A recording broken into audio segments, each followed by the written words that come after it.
ഭരിക്കുന്ന ഗവൺമെൻറ്റിൽ നിന്ന് പൊതുജനങ്ങൾ ആഗ്രഹിക്കുന്നത് കേരളത്തിൻ്റെ വികസനവും പാവപ്പെട്ട ജനങ്ങൾക്കുള്ള ആനുകൂല്യങ്ങളുമാണ്. ബഹുമാനപ്പെട്ട പ്രധാനമന്ത്രിയുടെ ഓഫീസിൽ നിന്ന് ചീഫ് സെക്രട്ടറിയെ വിളിച്ചു. കേന്ദ്ര ഗവൺമെന്റിന്റെ നേതൃത്വത്തിലുള്ള ESI കോർപ്പറേഷൻ ഇന്ത്യയിലെ 10 സംസ്ഥാനങ്ങൾക്കായി 10 ഗവൺമെന്റ് മെഡിക്കൽ കോളേജുകൾ, ESI മെഡിക്കൽ കോളേജുകൾ ഈ വർഷം അനുവദിക്കുകയുണ്ടായി. അതിൽ അനുവദിച്ച ഒരു മെഡിക്കൽ കോളേജ് കേരളത്തിൽ കൊല്ലം ആശ്രാമം ESI മെഡിക്കൽ കോളേജാണ് ഈ വർഷം അനുവദിച്ചത്. ആ അനുവദിച്ച ESI മെഡിക്കൽ കോളേജ് ആരംഭിക്കുന്നതിന് ആവശ്യമായിട്ടുള്ള നടപടിക്രമങ്ങൾ പൂർത്തീകരിക്കണമെന്നുണ്ടെങ്കിൽ ആദ്യം ESI corporation national medical commission ഇതുമായി ബന്ധപ്പെട്ട അപേക്ഷ നൽകണം. ആ അപേക്ഷ നൽകണമെന്നുണ്ടെങ്കിൽ, മെഡിക്കൽ കോളേജ് ആരംഭിക്കുന്നതിനുള്ള അപേക്ഷ നൽകണമെന്നുണ്ടെങ്കിൽ സംസ്ഥാന ഗവൺമെന്റിന്റെ എസൻഷ്യാലിറ്റി സർട്ടിഫിക്കറ്റ് ലഭിക്കണം. എസൻഷ്യാലിറ്റി സർട്ടിഫിക്കറ്റ് എന്ന് പറഞ്ഞാൽ പ്രാഥമികമായിട്ടുള്ള സംസ്ഥാന സർക്കാരിന്റെ ഒരു കൺകറൻസ് മാത്രമാണ്. കാരണം ഞങ്ങളുടെ സംസ്ഥാനത്ത് അത്തരത്തിലൊരു മെഡിക്കൽ കോളേജ് ആവശ്യമാണ്, അതിനനുരോധമായിട്ടുള്ള പേഷ്യൻസ് ഉണ്ട്.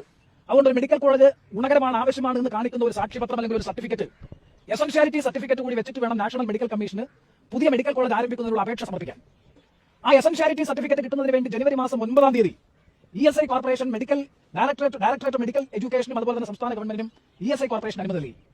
ആ അനുമതി നൽകിയതിന്മേൽ ഒരു നടപടിയും സ്വീകരിക്കാൻ ഗവൺമെന്റ് തയ്യാറായില്ല എന്ന് മാത്രമല്ല, അവസാന നിമിഷങ്ങളിൽ DMEയെ കൊണ്ട് പരിശോധന നടത്തിച്ച് അവിടെ സ്ഥല സൗകര്യമില്ല, ആവശ്യമായിട്ടുള്ള ഫാക്കൽറ്റി ഇല്ല, അതുകൊണ്ട് ഒരു തരത്തിലും മെഡിക്കൽ കോളേജ് ആരംഭിക്കാൻ കഴിയില്ല എന്ന നിലയിൽ വളരെ നെഗറ്റീവായിട്ടുള്ള റിപ്പോർട്ട് ഉണ്ടാക്കി. 28-ാം തീയതി ആയിരുന്നു അവസാന ദിവസം. നാഷണൽ മെഡിക്കൽ കമ്മീഷൻ മുമ്പാകെ പുതിയ മെഡിക്കൽ കോളേജ് ആരംഭിക്കുന്നതിന് ആവശ്യമായിട്ടുള്ള അപേക്ഷ സമർപ്പിക്കുന്നതിന്റെ അവസാന ദിവസം ജനുവരി മാസം 28 ആയിരുന്നു. അപ്പൊ ഈ ന്യൂനതകൾ കാണിച്ചുകൊണ്ട് ESI ഡയറക്ടർക്ക് ഗവൺമെന്റ് മറുപടി നൽകിയപ്പോൾ ESIയുടെ ഡയറക്ടർ ജനറൽ ഒരു അണ്ടർടേക്കിംഗ് കൊടുത്തു, അഫിഡവിറ്റോട് കൂടിയിട്ടുള്ള ഒരു അണ്ടർടേക്കിംഗ് കൊടുത്തു. നിങ്ങൾ ഈ പറയുന്ന പോരായ്മകൾ മുഴുവൻ അടുത്ത ഘട്ടത്തിൽ പരിഹരിച്ചുകൊള്ളാം. എസൻഷ്യാലിറ്റി സർട്ടിഫിക്കറ്റ് ലഭിക്കുന്നതിന് ആവശ്യമായിട്ടുള്ള നടപടിക്രമങ്ങളെല്ലാം തന്നെ പൂർത്തീകരിച്ചിട്ടുണ്ട്. മെഡിക്കൽ കോളേജിന് വേണ്ടി ഡീനെ അപ്പോയിന്റ് ചെയ്തിട്ടുണ്ട്. 6.7 ഏക്കർ ഭൂമി നിലവിലുണ്ട്. 220 ബെഡുള്ള ESI ആശ്രാമം സൂപ്പർ സ്പെഷ്യാലിറ്റി ആശുപത്രിയുണ്ട്. അതോടൊപ്പം തന്നെ അഡ്മിനിസ്ട്രേറ്റീവ് ബ്ലോക്ക് ഉണ്ട്. ക്ലാസ് ആരംഭിക്കാൻ നേരത്ത് ടെമ്പററി സൗകര്യമുള്ള കെട്ടിടം കണ്ടെത്തിക്കൊണ്ട് ആരംഭിക്കാൻ കഴിയും. ആ കാര്യങ്ങളെല്ലാം ഗവൺമെന്റ് നോ ഒബ്ജക്ഷൻ സർട്ടിഫിക്കറ്റ് കൊടുക്കേണ്ട ഘട്ടം വരുമ്പോൾ, അതുപോലെ അഫിലിയേഷന്റെ പരിശോധന വരുമ്പോൾ പൂർത്തീകരിച്ചു കൊള്ളാമെന്ന് പറഞ്ഞ് ESI ഡയറക്ടർ ജനറൽ കൃത്യമായിട്ടുള്ള അണ്ടർടേക്കിംഗ് സംസ്ഥാന സർക്കാരിന് കൊടുത്തിട്ടും അതിന്മേൽ ഒരു നടപടിയും സ്വീകരിച്ചില്ല. 28-ാം തീയതിക്ക് മുമ്പ് എസൻഷ്യാലിറ്റി സർട്ടിഫിക്കറ്റ് നൽകിയില്ല.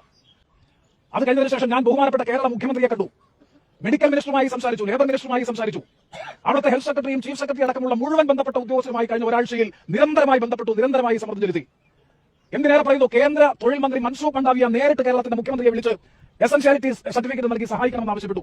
ബഹുമാനപ്പെട്ട പ്രധാനമന്ത്രിയുടെ ഓഫീസിൽ നിന്ന് ചീഫ് സെക്രട്ടറിയെ വിളിച്ചു, ഹെൽത്ത് സെക്രട്ടറിയെ വിളിച്ചു, മുഖ്യമന്ത്രിയുടെ ഓഫീസിൽ വിളിച്ചു.